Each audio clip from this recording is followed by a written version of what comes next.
Hello, long time no see.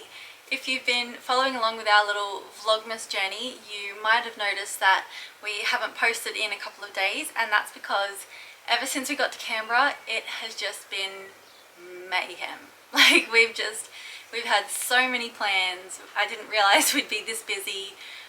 Not seeing friends and family for a year really just packs all the plans into these couple of days that we are here, so I haven't had any time to film or edit or anything like that. I honestly thought I could do 24 videos in 24 days even after we did come back here to Canberra, but turns out that's not the case. And since we have been away for a whole year, catching up with friends and family really is a priority for us.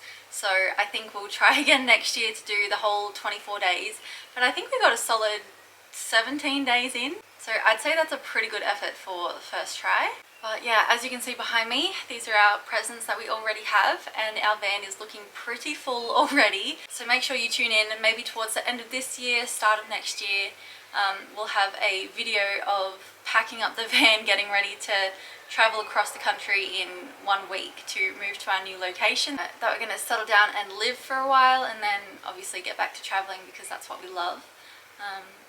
But yeah, more travel videos and new videos will definitely be coming in the next couple of weeks. So thank you for being so patient with us. And if you haven't subscribed to our channel already, this is your chance before the new year. And we'll be uploading some great content in the new year, so make sure you're here for that. And yeah, I just wanted to say a huge thank you for everyone that has come along this year. It's been a bit scary and exciting starting a YouTube channel, traveling the country for the first time. And yeah, we really appreciate all of you guys coming along and just making our trip that little bit more special. And yeah, we're excited to continue our little journey together next year. So thank you so much for all of your love and support this year, and we will see you in the new year. Happy holidays, Merry Christmas, bye!